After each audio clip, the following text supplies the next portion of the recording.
Hi, everyone. We're going to give the audience just a minute to log into Zoom, and then we will get started.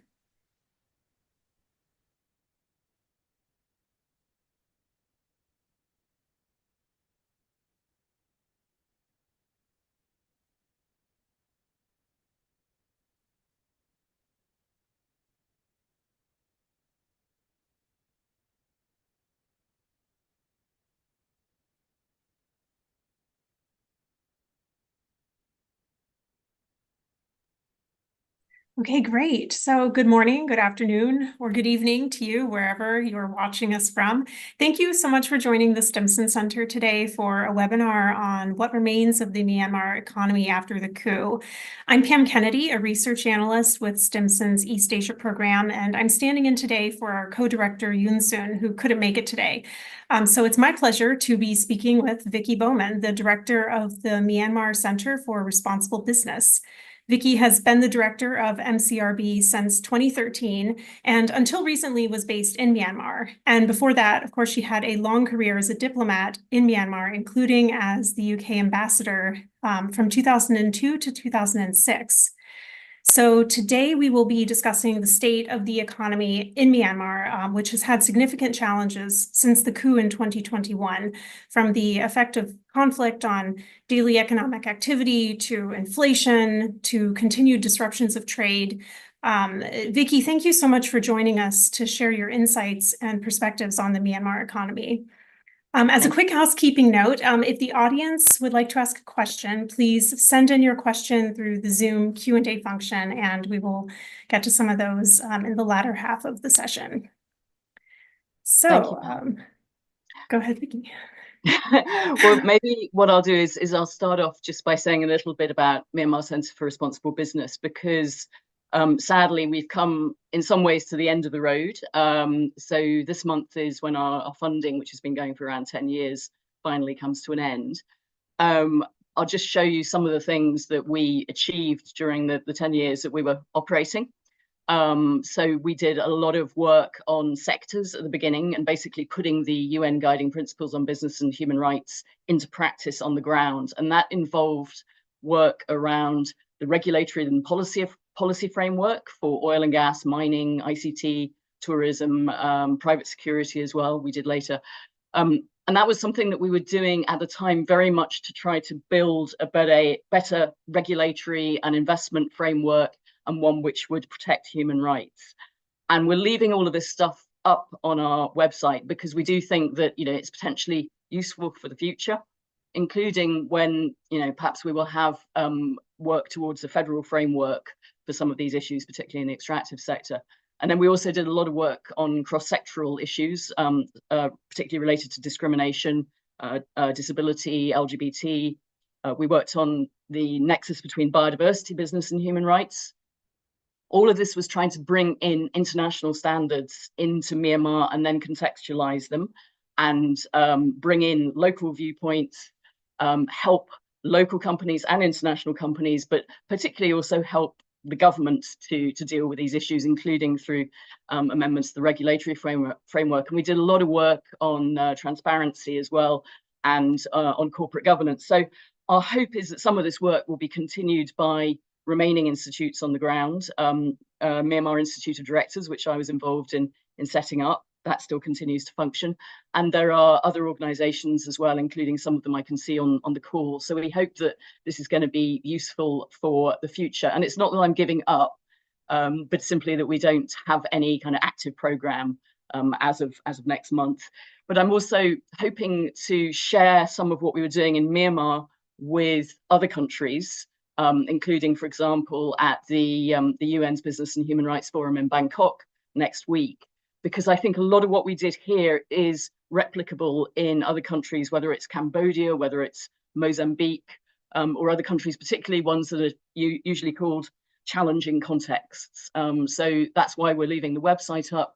And I'd say that's probably why we've had like 10,000 downloads of some of our publications, like our sector-wide impact assessments. We've even had over 2,000 downloads of our Chinese language report on private security companies.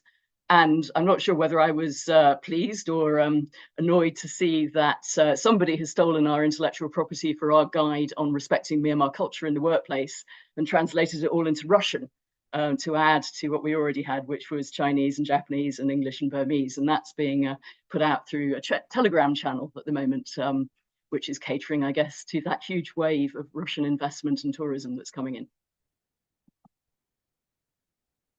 Thank you so much. I am some of those downloads of the sector-wide impact assessments.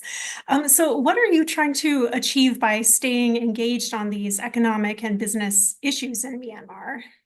So I will still stay engaged on a personal level, and at the very micro level with individual companies in particular, if there's anything I can do in terms of feedback on issues that they're dealing with. An awful lot of companies now, they're really in survival mode, but you know, they come up, they're facing new challenges every day, whether it was conscription a few months ago, how to be dealing with migrant worker issues now. We're looking more and more at the plight of Myanmar migrant workers in the region and what the companies who have them in their supply chain should be working on.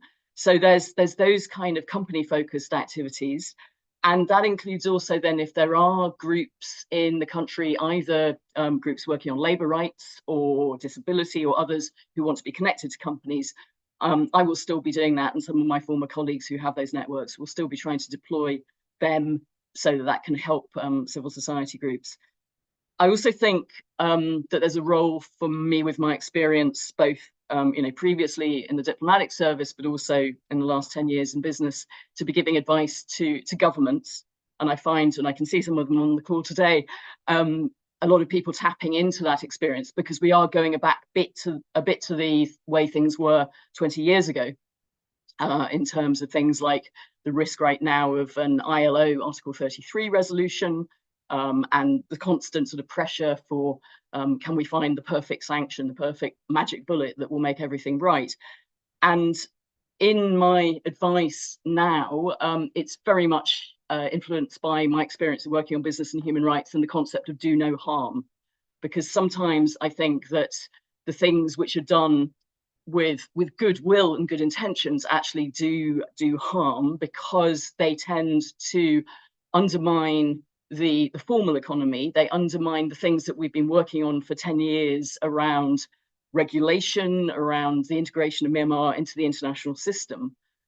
So I think whenever people are looking at actions, whether it's in response to the Financial Action Task Force or the ILO, asking themselves, is this going to make things any worse for people who are already suffering within the country, should be the first question that they ask. And that should be informed by proper impact assessments. If you're expecting companies to do human rights impact assessment, I don't think it's too much to expect governments to be doing the same thing. So I really believe that all actions that get taken by the international community need to have the interests of the people who are facing multiple economic shocks, political shocks, personal shocks every day.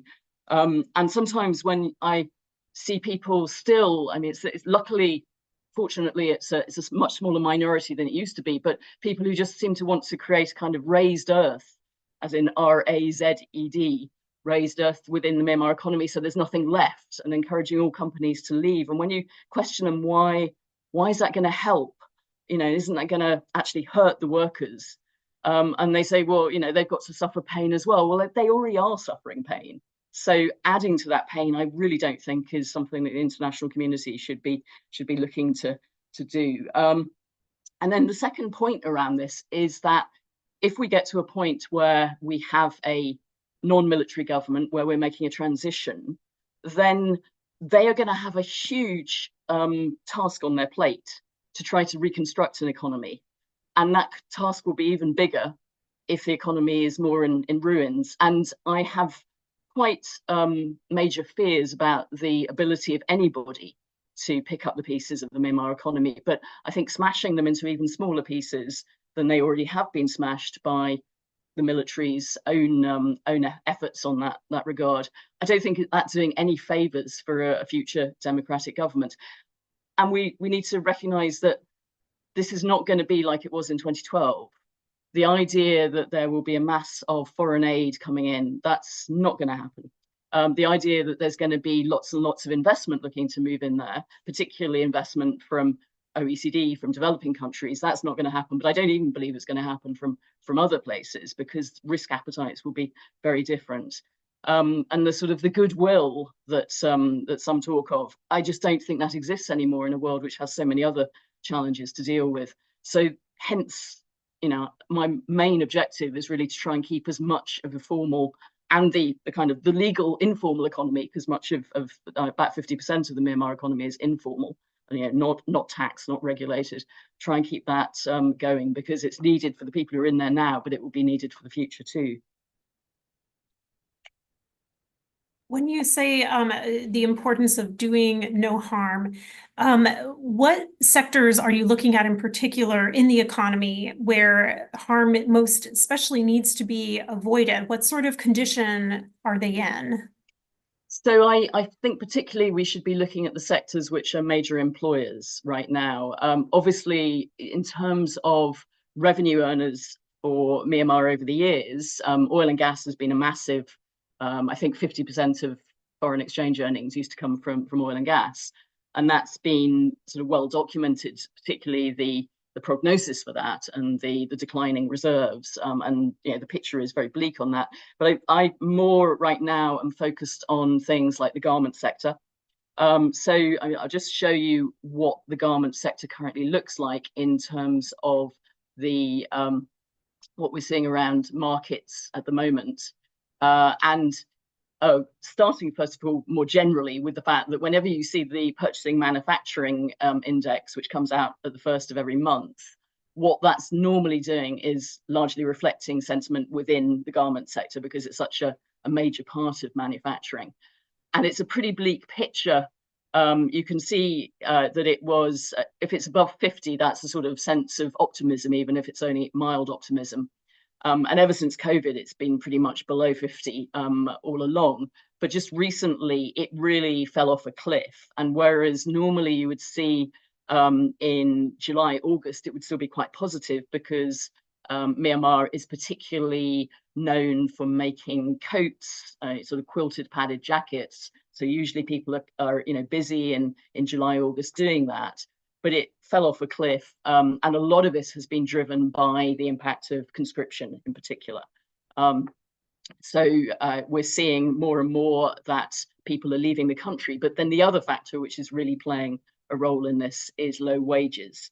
So a combination of people feeling insecure, but also their wages are simply not keeping up remotely with the cost of living, means that they're starting to move overseas.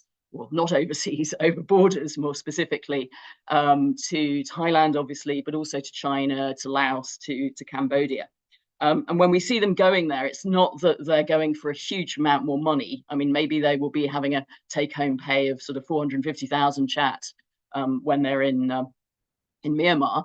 And perhaps they will get in Laos 800,000 kyat. So it's not a significant hike. And more to the point, it often comes with added costs, the costs of getting there, broker fees, maybe getting passports.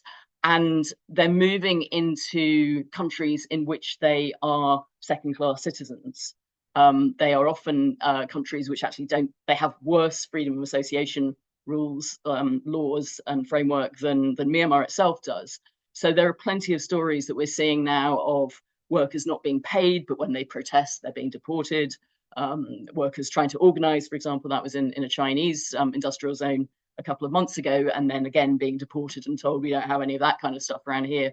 So these are workers who often are going there in the hope of what they think is doubling their wages, but may turn out to be as bad off as they were when they were working in a Myanmar factory, but also dislocated from the country. So it's a sector in which we're keen to see the responsible players stay in Myanmar.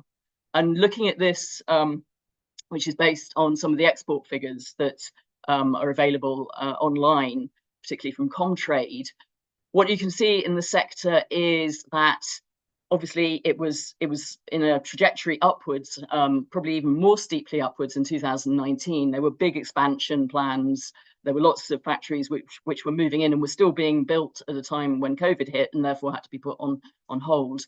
COVID then, had its impact on the market in 2020 and 21, but then there was a big rebound in 22.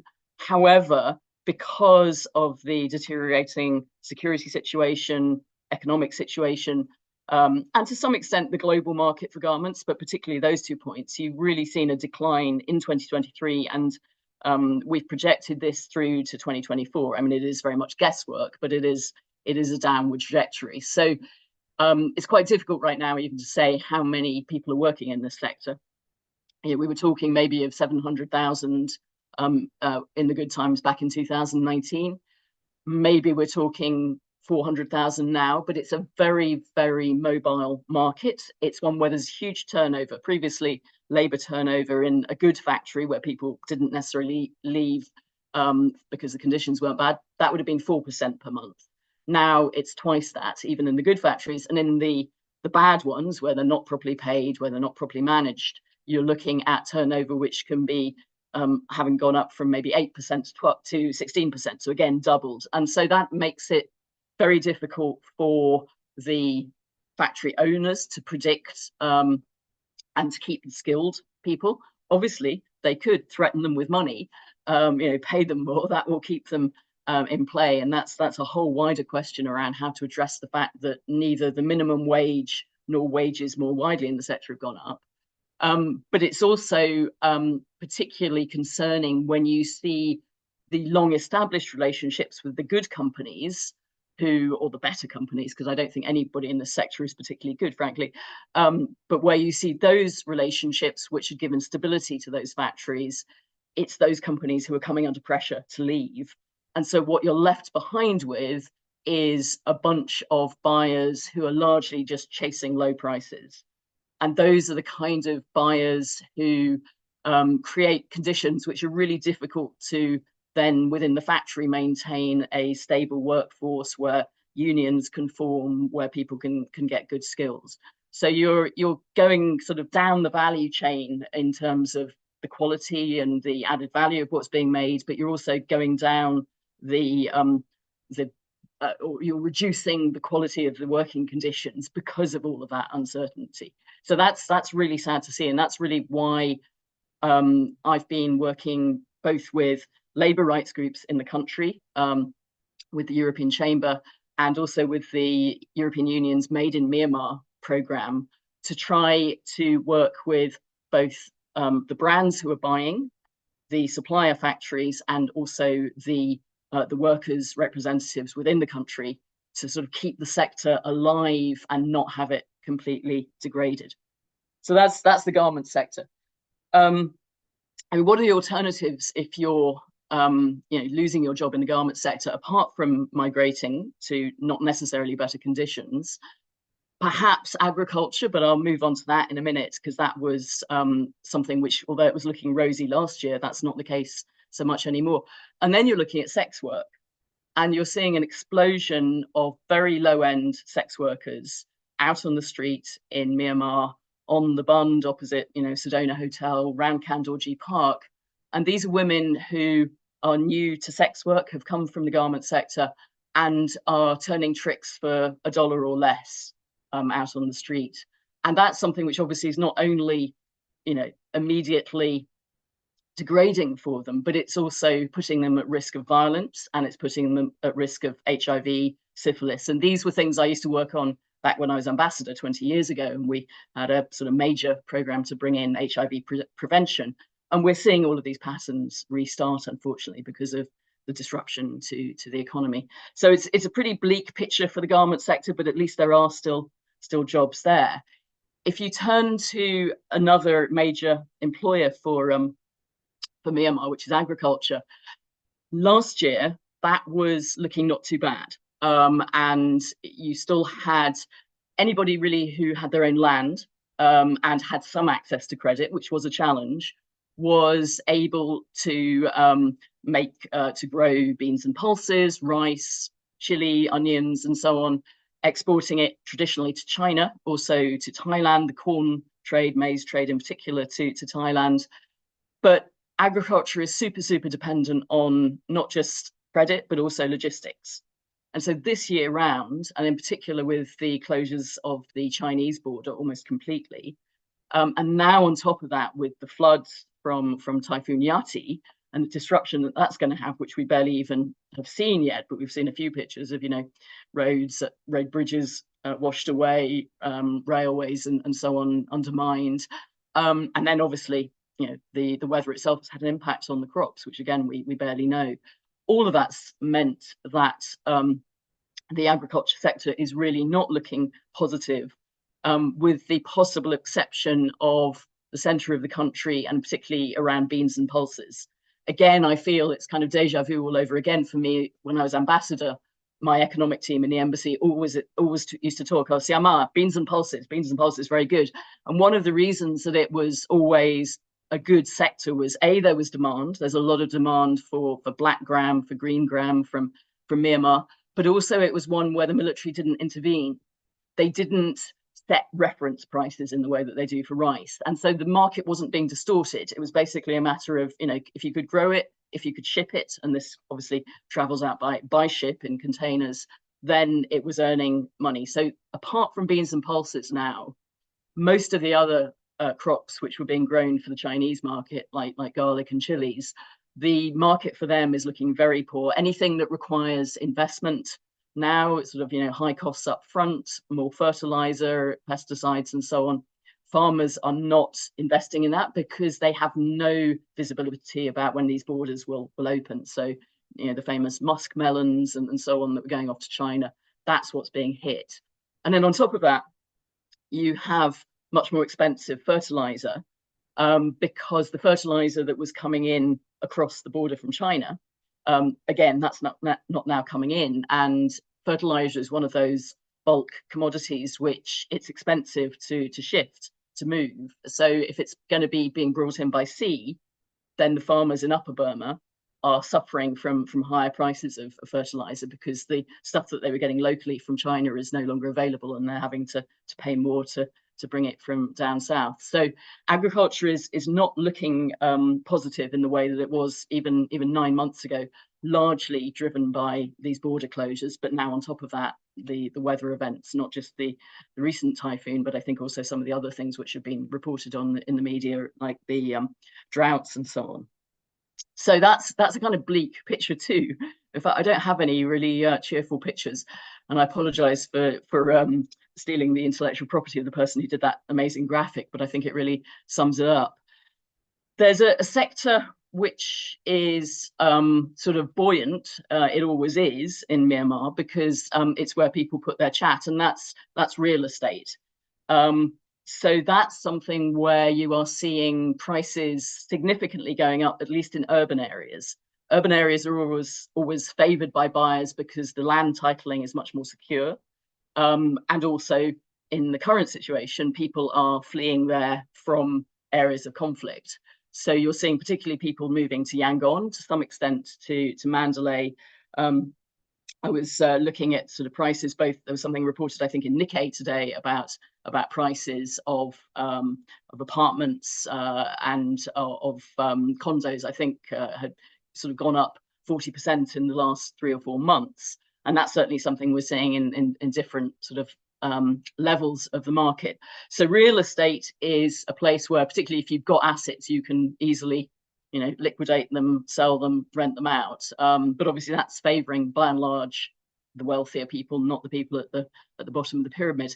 Whereas construction, I think, has pretty much also ground to a halt for the similar reasons to agriculture. It's very dependent on logistics. It's dependent on having foreign exchange to import building materials. So those kind of things, those kind of projects, at least if they're not just to be finished off at the kind of final stage, they're suffering. And you're not seeing new projects coming into the market, not least because with the increase in interest rates, things like people taking out loans to invest in property, that's not really open to them.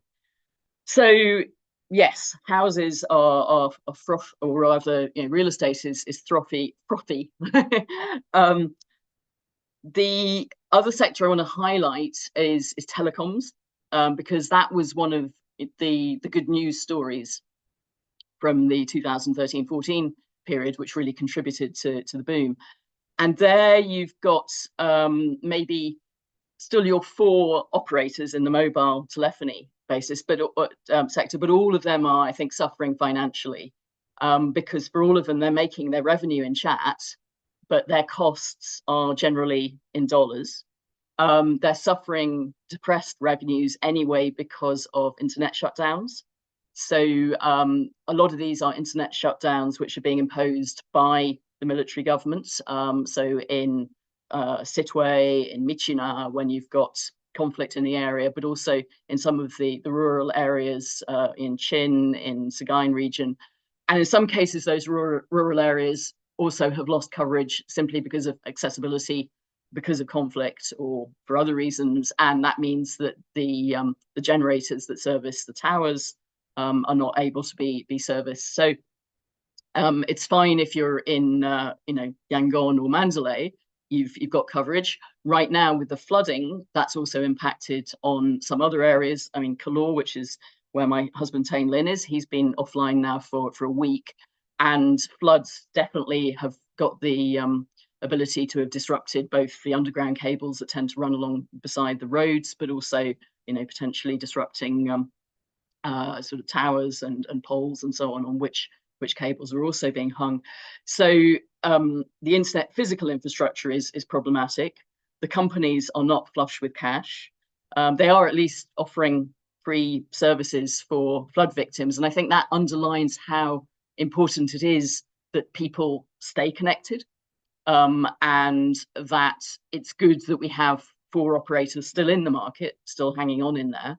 And that gives a certain resilience to the network.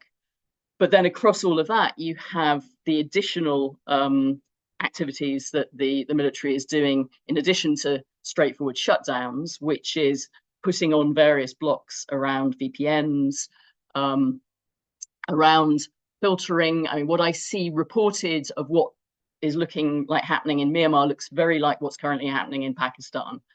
There's more openness around what the government is doing in Pakistan for, quote, security reasons, around putting in management sort of filtering systems at the exits from Pakistan to the wider network. And I think given what we're seeing in Myanmar, we can assume similar sorts of things have been put in place at Myanmar's internet gateways by the SAC to try to monitor traffic, and probably throttling the speed of that is part of the whole game plan, so that they have less to monitor effectively. Now that's got an impact if you are trying to be a gig worker, and some businesses were trying to set up with Myanmar workers based still in Myanmar, doing legal discovery or design or all sorts of things that still can be done remotely, but they can't be done remotely if you don't have a working internet connection. So yeah, it's good that we do still have mobile operators, but they are not in the healthy position they were 5 years ago. And that then also has an impact, obviously, on anything that uses sort of mobile commerce, mobile payments, including the banking sector, which is kind of the final one I would like to highlight, who have faced over the last 3 years just a succession of challenges. Began under the sort of the early days post-coup around disruptions, partly due to civil disobedience movement with workers not showing up for work, but also then were sort of caught up in restrictions on withdrawals, fears of banking run. We still see those fears of banking runs popping up from time to time, and where rumors go around there's not enough money, and there's a wider point I'll come back to with how the central bank is trying to treat all of that. But I mean, one thing I would say though with the banking sector is that the sort of things that were being talked about 4 or 5 years ago about the problems around non-performing loans, where banks had lent out money and we're not getting it back, we're not being paid back, that's minor now compared to all the other things they have to contend with.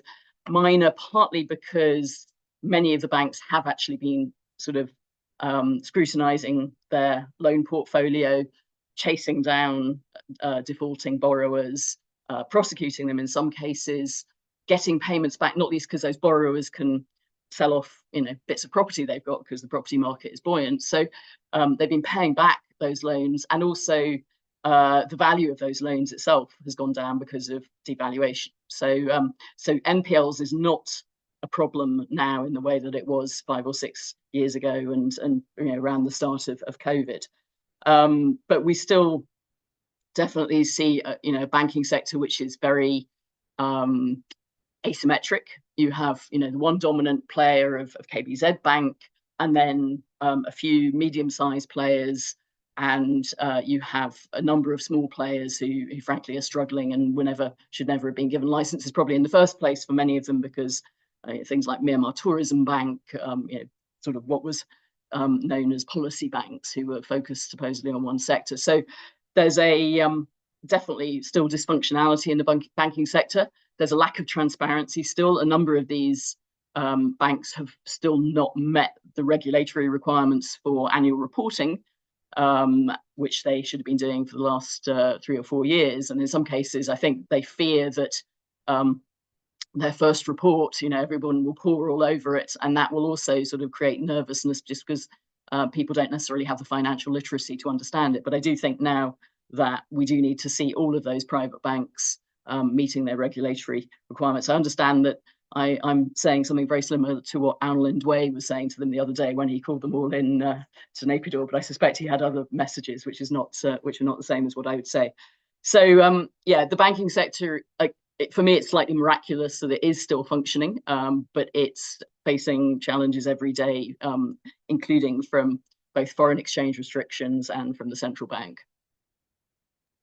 Thank you so much. That's a superb and detailed overview of so many different sectors that really matter for people's lives and just the functioning of the economy. And we are getting some questions in. Bradley Babson has a question about exchange rates, so I thought I would sort of smush this together with a question I had about the foreign exchange market. So what drives foreign exchange in Myanmar? And then Bradley's question, what is the story about the impact of the exchange rate on depreciation and inflation, which prices have been out of control at different periods since the coup? Yeah, so, it just so happened I had a slide for you on this. So just first of all, to show you all the different, well, first of all, this is to show you the bank itself. The central bank has done an annual report, which has tried to describe its monetary policy. I'll come back to this in a minute, but I just wanted to share some of the exchange rates that we now have. So this was as of this weekend when I was preparing these slides. So how many is that? It's about 7 different rates that I'm aware of. Some of them are quite closely linked. But first of all, it has just made life so complicated. And it certainly hasn't, obviously got rid of the black market rate, the open market rate, which will continue to exist forever and a day. So exchange rates, the 2,100 rate is what's set about 1.5 years ago. It was last revised by the central bank, maybe a bit longer than that actually now. And that is what you have to, if you are, for example, exchanging your US dollar export earnings, you have to sell at 25% of them at that rate. But you can sell the other 75% at what the bank calls its online trading platform rate, which it seems to just sort of pluck from the air and presumably is related to what dollars they have to sell themselves. So in this particular case, 3502. However, as of a couple of weeks ago, they started saying that if you will sell all of your dollars to fuel importers, then you can get a better rate. Now that we haven't seen codified, but it does seem to be a further rate. So that's the 4850, 4900 rate. At least that was when it was being talked about 10 days ago. And then you've got the remittance rate, which is something that all of the private banks that offer remittance services, mainly from Thailand, but from overseas, other places as well, which is higher. So that's 4150, and it's been at that rate now for about 2 weeks. It was, I think, about 4,000 for a while. It was almost at the market rate about a year ago, and then the market rate diverged. Now the market rate is spiking all over the place. It was 7,000 or almost 7,000 about a month ago, but it's now come down quite significantly. And it is very much driven by sentiment. So, you know, every time there's a rumor, every time, you know, the bank owners are called into Naypyidaw, every time there's a rumor about what the FATF is going to do, the Financial Action Task Force, that will almost certainly have an impact on the rate, because that's to some extent driven by what in London we call foreign exchange traders, but if you're the Tatmadaw, you call them speculators, and the central bank calls them speculators. So, you know, people who are basically betting which way the exchange rate will go. But that rate is also very much driven by demand for dollars. And you can see certain trends or drivers there, of which conscription has been probably one of the biggest, because the demand for dollars amongst people who have some money to get their kids out of Myanmar and put them into overseas universities, whether it's Thailand, UK, US, etc., means that back in the end of August, when you had this spike to close to 7,000, I think quite a lot of that might well have been driven by the fact that people were marshalling together their dollars to pay for their school fees, or for their kids' school fees. So conscription is driving the chat downwards, as people effectively are investing overseas. They're investing in their children's education or their children's safety and putting them overseas. They're buying them plane tickets. There are some people who have been sort of buying plane tickets and keeping them open and open, waiting for, you know, the visa to come through, the fees, the school fees to be paid, and so on. So that's one element that's driving it. And then you've got a decline in, you know, obviously new investment into the country. This morning I was reading actually it's one of the pro-military papers, NP News, Naypyidaw News, which was quoting a business person critiquing the SAC's foreign exchange policy of, you know, the fixed rate and so on. And also they were arguing that the condo market should be opened up to foreign investment. I hear that one coming up the whole time. There's a group of people who think that you know, dollars are going to flood into the market. Now, I think that might have been true 10 years ago. I don't honestly see that people are going to be looking to invest in condominiums in Yangon right now if they've got hard currency themselves. So I think they will be if they're bringing black chats down from Lashio, but not if they're, you know, sitting in Singapore with some hard currency. I think they'll keep it outside. Anyway, that's one idea somebody had. But what you're also seeing is that things like a declining garment sector is having an impact, because you would bring in normally hard currency to pay your wages in the country. So you'd be buying chats, creating a demand for them. As that sector declines, that means that the demand for dollars is less. So, you know, these are all the different kind of factors which are playing on the market. You know, the obvious solution to this would be to do what was done back in April 2012, which is unify the exchange rate. But I don't see, well, I mean, when I say I don't see any sign of that, you see certain, you know, the very fact that the remittance rate was introduced and it has crept up, the very fact that you've got this sort of special rate, which is almost close to the market rate, suggests there are people in these institutions who understand the stupidity of having a fixed rate, particularly one of 2100. But I don't know whether they would be willing to go back to a world of unified exchange rates, but it would be so much better for the economy if they were. I don't know whether that answered Bradley's question. Hi, Bradley. The question was also linked to inflation. Well, obviously, you know, exchange rate depreciation has an impact on the cost of imported goods, and fuel is a major imported good. Palm oil is all imported. So these are kind of two indicators that successive military governments have also always used as being a kind of benchmark for trying to keep them down by all sorts of stupid means, including right now the palm oil price.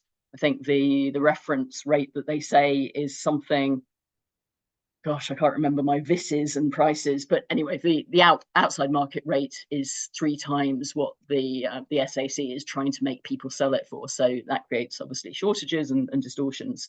But yeah, inflation in terms of things like transport costs and medicines, and largely a lot of this is manifesting itself as shortages in the market, because with the military government seeking to restrict imports, then that means that everyone has to go and beg permission for an import license. And although they have a priority list of fuel, of medicines, of fertilizers, the overall availability is limited. And there are some things which are also, you know, potentially should be priorities but aren't, like seeds, for example. So there are things, and rebar as well, you know, metal bars for building. So yeah, all of these things create shortages and create inflation as well.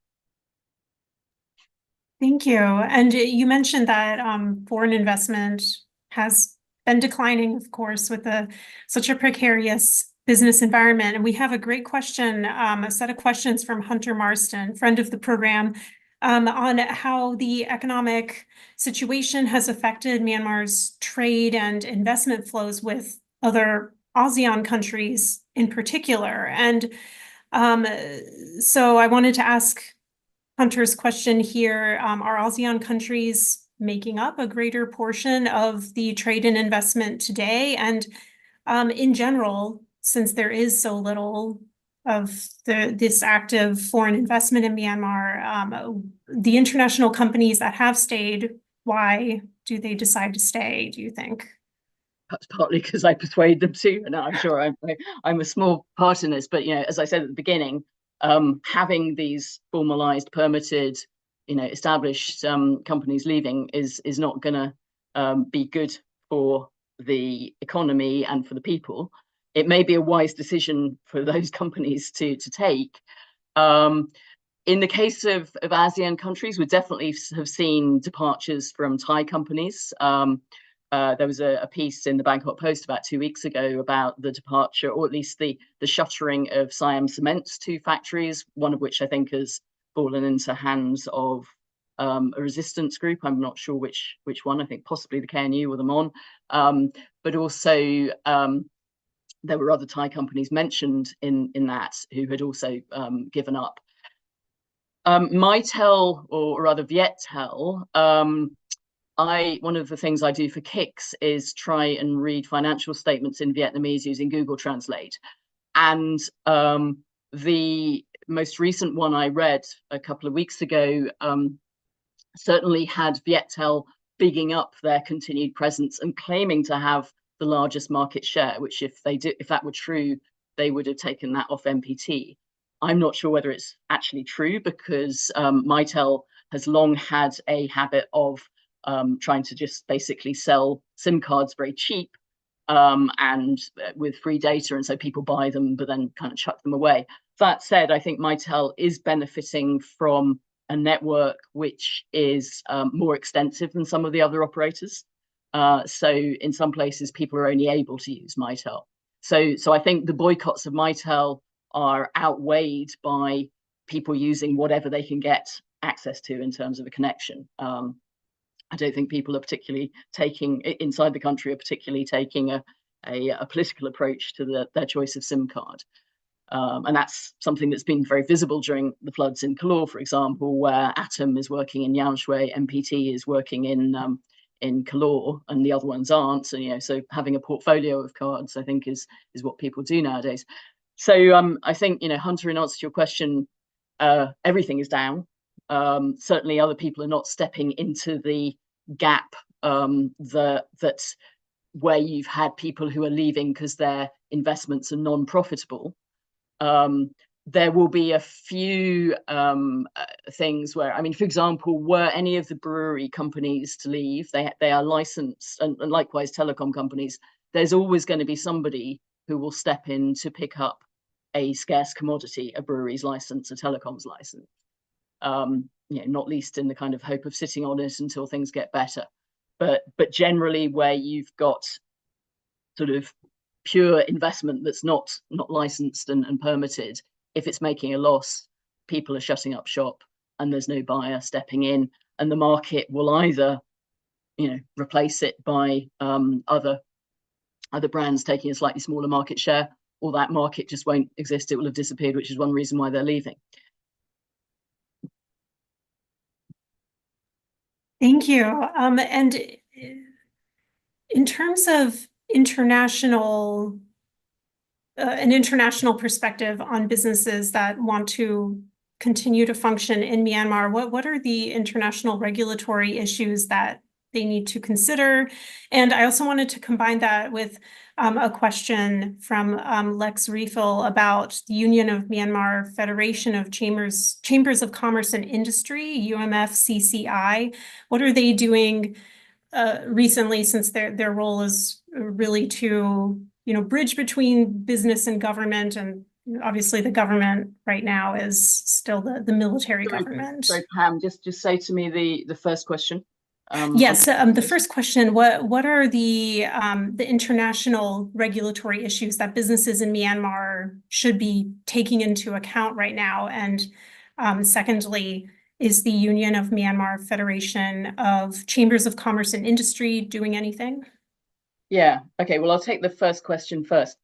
Sorry, the UMFCCI question first. So, UMFCCI does still exist. It is, I would say, compared to the old days of the SLORC and the SPDC, now run by more active younger generation business people who are trying to use it as a regulatory advocacy body to give feedback to the SAC on some of these issues we've been talking about. I mean, I stay in contact with a few people who are on the sort of executive committee, and I'm glad that they're still trying to do this. I'm not sure how effective it is, because decisions are made at the very top in Myanmar. So although there are definitely interlocutors within cabinet who understand what business is saying to them, that doesn't necessarily feed up to the top. Where we seem to be very much moving back into the days of the top person giving necessary instructions to responsible personnel, of which the North Korean version is giving on-the-spot guidance. This guy thinks he knows what he's doing, and I don't think the military understand market sentiment. They don't understand how important trust is in running an economy. They seek to run an economy basically as they would seek to command forces. They try and tell it what to do, and surprise, surprise, it doesn't. So UMFCCI is trying, to the extent it can, to give feedback, including drawing on inputs from the foreign chambers of commerce, of which Eurocham is by far the most active. In terms of what those foreign companies need to be looking at, foreign investors, obviously anything related to sanctions is top of mind, and indeed that's one of the reasons why people are moving away from Myanmar, because it just becomes too much sanctions risk, and not much benefit. So particularly anybody who wasn't in there right now, it's the last place they're going to be looking at doing market entry. It's just way too high risk, and clearly it's not remotely attractive if you're a legitimate business. But that also has a particular impact on the banking sector, on which many different sectors rely. The Financial Action Task Force has had Myanmar in its sights now for 5, 6, 7 years. So even before the coup, it was back on the grey list. So banks already had a cautious approach even then. But back in October 22, it got shifted to the blacklist. And that, I think, led to catch up by some of the regional banks, the Singaporean, the Thai, all of whom now have a very skeptical view of banking relationships with Myanmar, particularly anything that's new and not kind of a trusted partner that they've worked with for a long time. So sanctions is sort of the number one thing that people are focused on. But then secondly, all of the sort of emerging legislation. In fact, I have a slide on this as well, that I can share. These sort of emerging legislation around human rights due diligence, around deforestation, around forced labor. All of that are things that will lead companies to ask themselves, is it really worth sourcing from Myanmar? Is it really worth being there? And so there you're also seeing a sort of a decoupling, and you're seeing it not just in Myanmar. It's a wider issue, but particularly in Myanmar, most of your compliance team is just going to go, why are we there? So you often have people in the country managers arguing largely, we're here for the people, we're here to keep our loyal employees employed, and people back in headquarters going, oh no, why don't we quit? And then I've been in contact with some garment companies where headquarters have been going, then we can put out a press release that says how much we respect human rights by leaving, which doesn't cut it with me. So there is definitely a de-risking that's going on, and that's going to be there after any transition as well, because the world is decoupling, and it will be basically a European Union regulated set of ESG criteria, environment, social, and then the rest of the world. And Myanmar will fall in the rest of the world, which will be dominated, of course, by particularly by China. Where Japan sits on that, I feel in the future in Myanmar, Japan will still be there, partly because of the emotional relationship with Myanmar, but also because of the strategic counterbalancing to China. But I don't see a lot of new Western interest in a newly democratic Myanmar if we get to that point. I do hope we will get to a newly democratic Myanmar. And to close out the hour, I'll turn to the future of Myanmar's economy. We have a good question from Marie Hibbard about how tough is life today in Myanmar, given the economic situation, the security situation, and do you think there's a danger that the economy could collapse, what that would mean for Myanmar's future? Yeah, I'll take that question from Murray, but also Sean's question I think is good as well, which is, has anybody put forward a credible estimate of how much the SAC may be earning from scam centres in border areas, and whether that's keeping the regime afloat? All of this is tied to my earlier remarks at the beginning, that I believe that if the outside world deliberately harms the formal economy that has taken 10 years to build up, on top of the harm that's already being done to it by the SAC and by conflict, the vacuum that is formed, that is created there, is going to be filled by organized crime. And that is already happening, and we've seen it with the scam centres. Now, to Sean's sort of, has anybody put forward a credible estimate? It's like, all estimates of corruption, of crime, etc. It's inestimable, because it's unknown. But I think we know from past practice, and we know from the current environment, that much of what the Tatmadaw has always used to run itself is off the books. It's earned locally through kickbacks, whether it's related to natural resources, scam centres, karaoke bars, brothels, etc. And as we saw, I was just rereading the 2014 interview that Jared Ferry did with Taser in Forbes magazine, in which Taser goes, well, of course I have to make these payments on behalf of the Tatmadaw because they tell me to.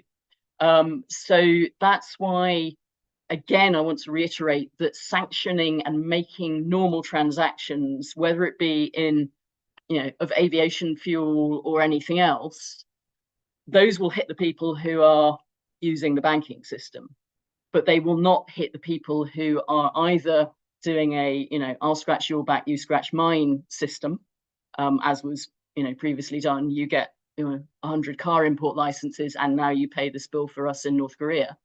And that's doubly so now with the world of cryptocurrency.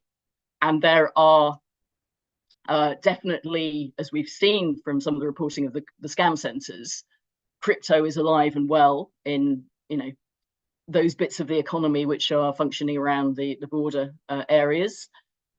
It's being legalized within Russia for border trade. They brought out regulations in August on that.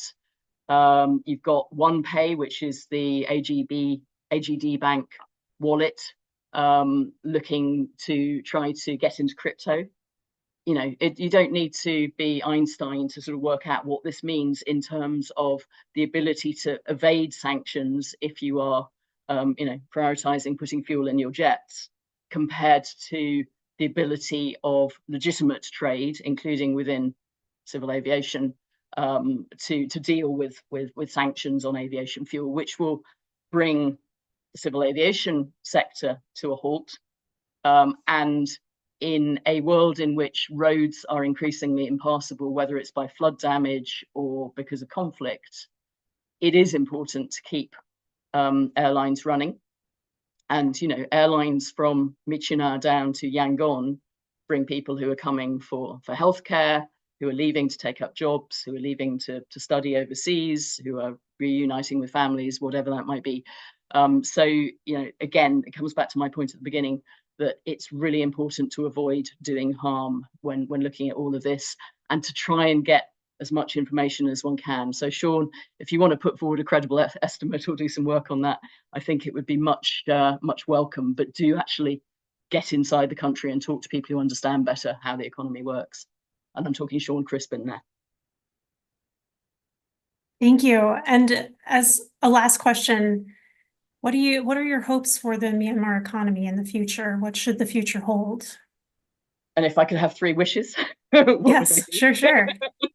I mean, I'm pretty despondent for all the reasons I just outlined. I think that Myanmar is being left behind in also a not very you know, buoyant global economy more generally. If I had 3 wishes, the first one would be unification of the exchange rate, because I do think that a lot of the distortions and shortages and opportunities for corruption and so on, not to mention the more general, you know, re-establishment of a functioning market economy, that would be the most important thing that could be done. And the longer you leave it, I think the harder it gets. An end to conscription for all of the reasons, you know, related to obviously security and, you know, the personal trauma and danger that people are facing, but also because it is actually really messing up the economy, and it is definitely having an impact on the value of the chat because of people trying to get overseas. And then probably my third wish would be to see a significant increase in the minimum wage, even if that were only the minimum wage for export-oriented garment sector. The reason we think that the military doesn't want to raise the minimum wage formally, it's done a couple of kind of fixes, which aren't really official increases to the minimum wage, but we think they are concerned about its impact on the government pay bill. In fact, the minimum wage law doesn't apply to civil servants who live in their own kind of bubble economy, which is largely driven by getting access to free or subsidized accommodation. But you could raise the minimum wage in the way that Cambodia and Bangladesh have it, only for export-oriented garment sector. And that would be a way also of bringing more foreign exchange in, more demand for chat. And therefore that would have a positive knock-on effect on inflation more generally. So, and it would put, you know, obviously more money into garment workers' pockets, because what I've seen from working on this sector is that if the minimum wage floor is not sufficiently elevated enough, it's just unfortunately ripe for exploitation and, you know, a race to the bottom. Those are 3 excellent wishes. And we have reached the end of the hour. And so thank you so much for this really deep analysis and your insights. You have a lot of experience in Myanmar on the ground. And I think that that gives you a deep perspective that, you know, sitting in Washington, we can't necessarily get. So thank you so much for joining me today, Vicky. Thank you very much. And thank you also to our audience for joining us as well, for sending in your questions, and have a great day or a good evening. And this will conclude the